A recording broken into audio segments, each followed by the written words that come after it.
I was working as a tour guide in Barcelona when I watched an American tourist do something I'll never forget. We're walking through the Gothic neighborhood, this beautiful narrow street with 800-year-old buildings, and he stops dead in the middle of the sidewalk. He pulls out his phone, takes a photo, and without looking around, he just tosses his empty coffee cup on the ground. Right there, on a street that probably thousands of locals walk every single day. A woman, she couldn't have been more than 60, just stood there watching him. She picked up the cup, handed it to him, and said something in local language I definitely don't need a translator to understand. His face went completely red. He apologized and walked away. But the worst part, he asked me later if that was a big deal. In his mind, it wasn't. That's the thing about being abroad sometimes. You don't even realize you're being disrespectful. That's basically what this video is about. I've lived in 7 countries on 3 continents, and I've collected stories that will make you go, wait, really? Not because Americans are bad people. They're not. But there's something about stepping into a new country that makes people forget all their manners at the airport. Let me tell you about the time I was working at a hostel in Prague. This American couple came in, and the first thing they asked me was, "Do you guys tip here?" I said, "Not really. You can round up, but it's not expected." They looked genuinely confused. The guy said, "Then who pays the servers? Like the restaurant? With the prices they charge?" I tried explaining that servers actually make an actual salary here, not $3 an hour. He literally couldn't wrap his head around it. He spent 2 weeks leaving 20% tips everywhere, looking for validation from locals who thought he was insane. But wait, it gets weirder. He then got upset because nobody thanked him for the tips. He thought tipping was like a magic spell that makes people grateful. When a bartender just took the extra money and didn't act like he'd saved her life, he asked me if she was rude. No, my friend, you're just in a different world now. Then there was the time, and this happened multiple times in different cities, when Americans would ask me why shops close at 6 p.m. "Don't you guys like money?" One woman actually said that. She wanted to go shopping at 8 p.m. on a Tuesday in a city in Austria, where the whole city basically goes home for dinner. She was genuinely frustrated, like the entire Austrian culture was personally inconveniencing her. The most common thing I see? Americans taking photos in places where they obviously shouldn't. Museums, temples, historic sites.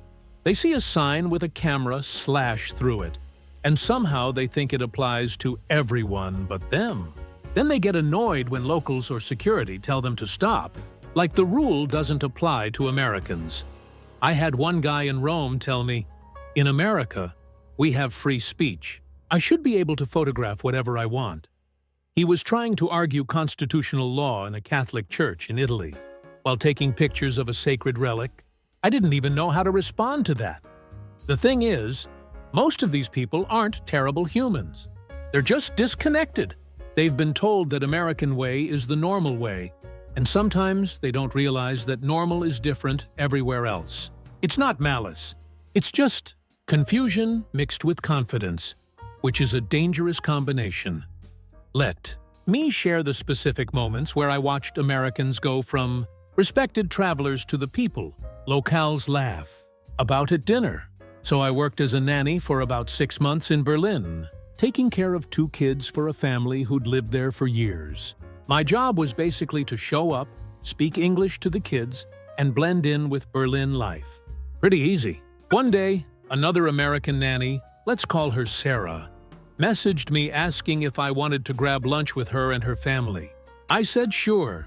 We're sitting at this outdoor cafe. Very typical Berlin thing. Charming, quiet. Everyone doing their own thing, speaking in low voices. The kids are eating, and one of them spills their juice a little bit. Not a huge mess, just a small puddle. Sarah immediately starts calling for the waiter, like this is a 5-alarm emergency. The waiter comes over, and she's like, "We need napkins now. This is a disaster." The waiter was clearly confused because, well, there's barely any juice there. She hands him some napkins, and Sarah starts going off about how German service is so slow. Here's the thing. In Berlin, people actually expect you to deal with small problems yourself. You're an adult. You can get napkins. The waiter looked at her like she'd asked him to walk on his hands. He was polite, but you could see the exact moment he mentally filed her away as difficult tourist. But Sarah didn't stop there. She then complained to me that Berlin restaurants don't have enough servers. She said, "I want someone checking on my table every 5 minutes like they do at home." I tried to explain that in Europe, servers actually leave you alone to enjoy your meal. It's considered respectful. She said that was rude. She wanted to be bothered. She wanted service. We finished lunch awkwardly. And then the next week, she posted on a foreign resident group Facebook page complaining about how unfriendly Berlin was. No, Berlin isn't unfriendly. Sarah just treated every interaction like she was at a hotel resort in Florida. My friend Tom had a similar situation in Amsterdam. He was renting an apartment and his landlord came by to fix a loose doorknob. American Tom decided to offer her coffee. Not a problem. But then he started talking about American politics. Like really going into it. Talking about candidates and taxes and health care, really opinionated stuff. This Dutch woman just wanted to fix a doorknob. She's trying to be polite, but she's also from a country where you don't really discuss personal topics with strangers, especially not politics. She finished her coffee, fixed the door, and left. Tom thought he'd been friendly. He actually told me later he was proud of his cultural exchange. The landlord's review of him said, "American, talks too much about things that don't matter."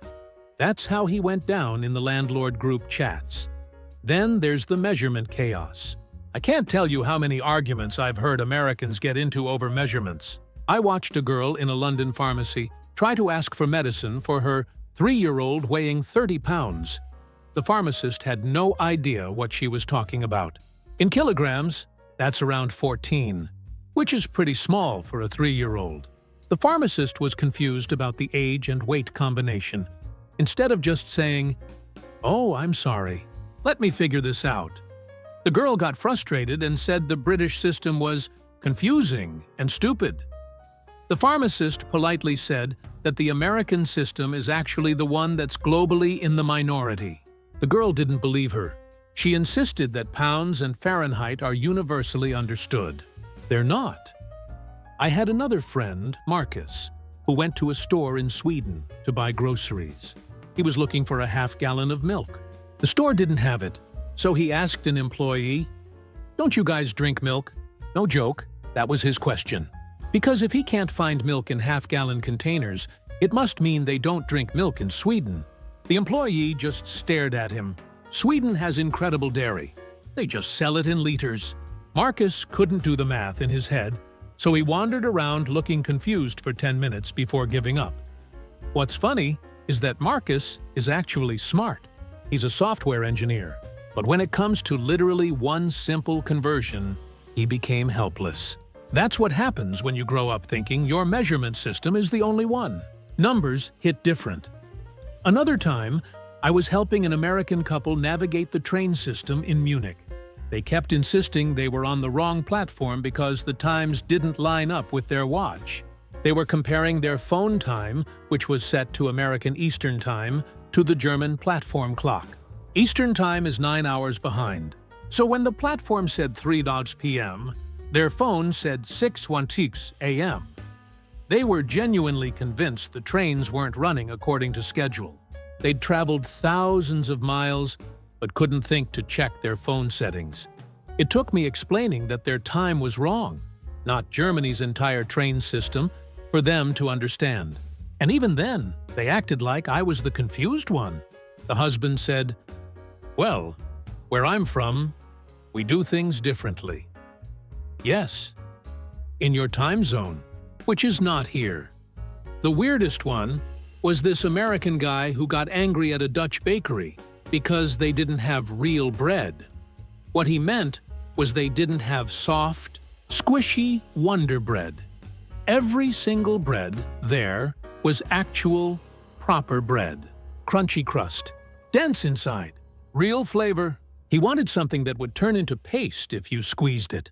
The baker tried showing him different options, but he kept saying, "No, I mean real American bread." He was upset that Dutch people had never invented soft white bread. Look, these aren't mean people. They're not ignorant. They just come from a place where their way is so normal, so constant, that they don't realize it's just one way among many. And when other ways show up, it feels wrong. It feels broken. It feels stupid. But it's not.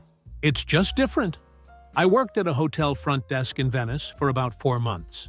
Venice is one of those places where things move on a different schedule. It's a 1,000-year-old city floating on water. Things take longer because, well, geography. To get anywhere, you walk or take a boat. There's no shortcut through traffic. An American came down to the desk at 7 p.m. asking about getting to the Rialto Bridge. I told him it was a 15-minute walk. He asked if there was a faster way. I said no, not really, unless he wanted to swim. He didn't laugh. He actually looked like he was considering it. Then he asked if Uber was in Venice. I said no. He asked why. Like, why would Uber be available in a city with no cars? He got genuinely frustrated with me, like I was personally gatekeeping transportation from him. He said, "This is the most inconvenient city I've ever been to." Venice, a UNESCO World Heritage Site, a city people spend thousands of dollars to visit. Inconvenient. He ended up walking. Took him 17 minutes instead of 15 because he got lost.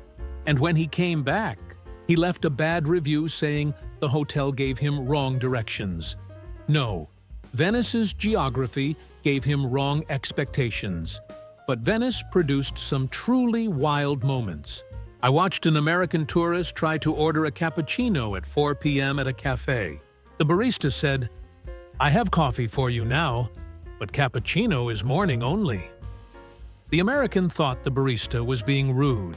He said, "I came here to order what I want." The barista tried explaining that in Italy, cappuccino with milk is a breakfast drink. After breakfast, it's espresso. You don't digest milk with food in Italian culture. There's actually a reason for it. The American said, "Well, I want it anyway." So the barista made it. But you could see it, the moment of judgment.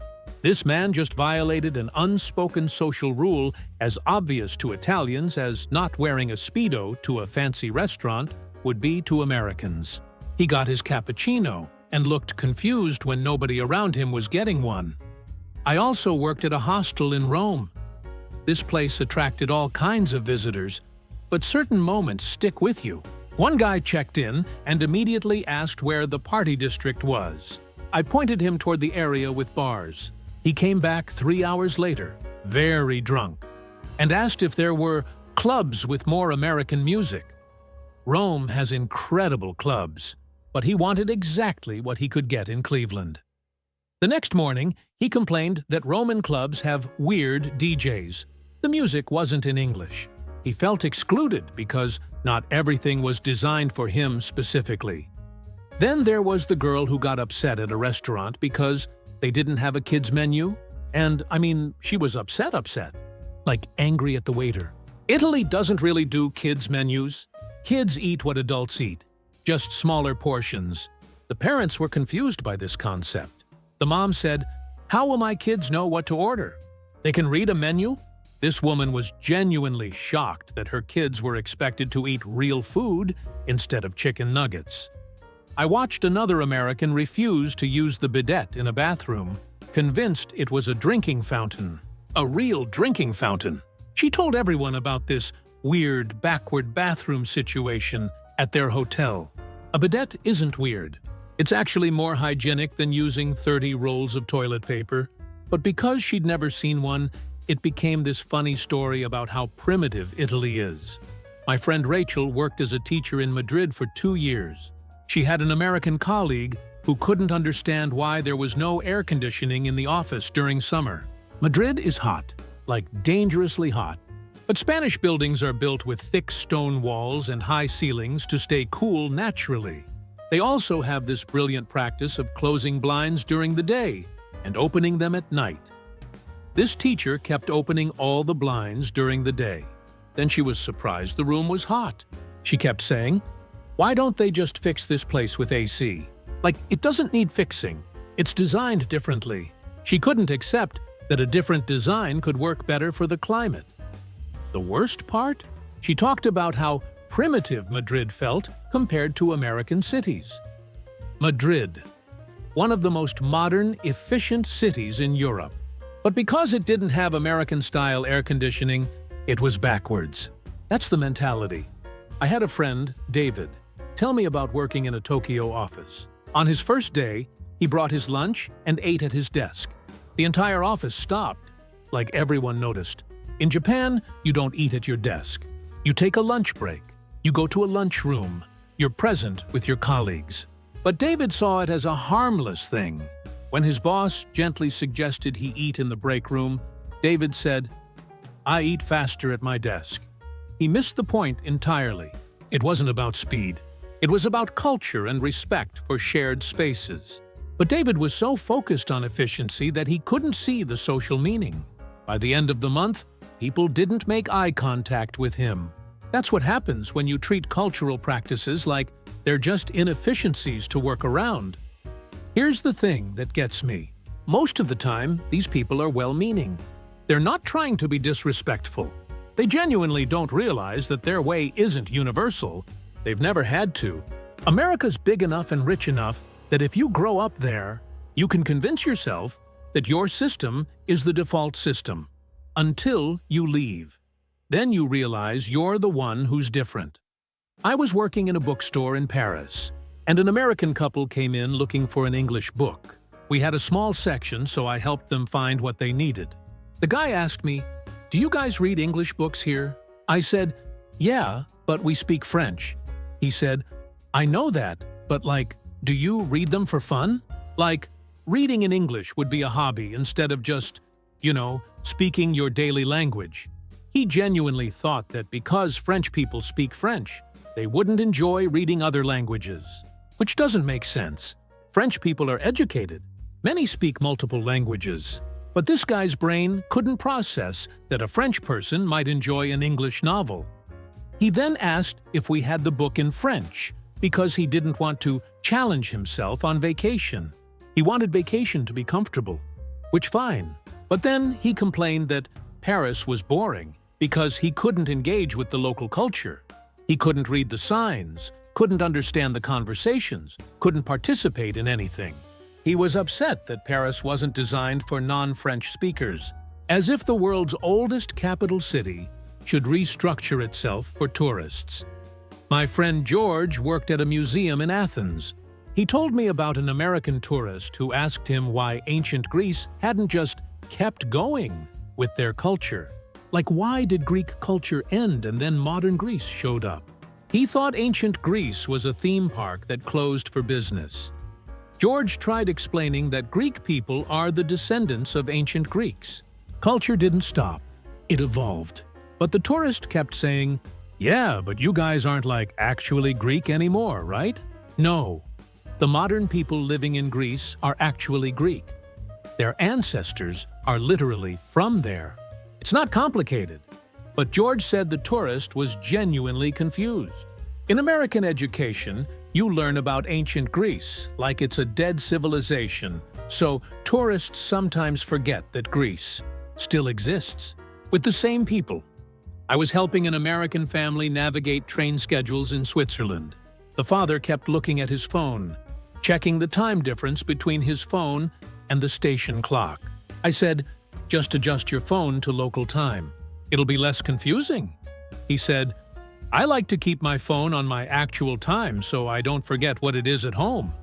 That's not how that works. That's just making things harder for yourself. But he spent the entire trip checking his phone, looking confused, doing the math in his head. He could have switched one setting and saved himself hours of frustration.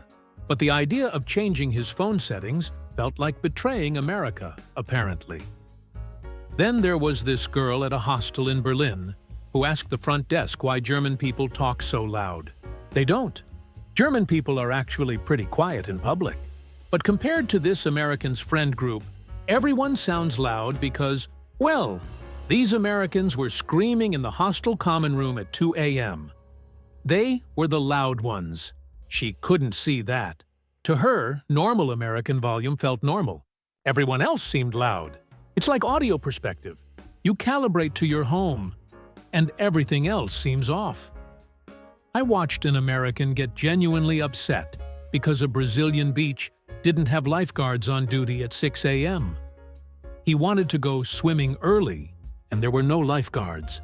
He complained to the hotel that this was a safety issue. In his mind, beaches should always have official supervision.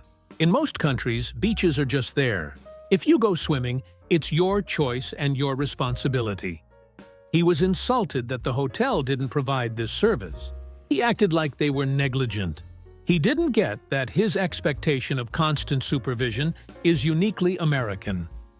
My friend Lisa lived in Stockholm and had to deal with an American neighbor who kept trying to get people to small talk in the elevator. Sweden has a cultural thing about not talking to strangers. It's not rude, it's just the norm.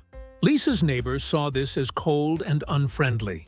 She kept forcing conversations. She told people they were stuck up for not wanting to chat at 8 a.m. in an elevator.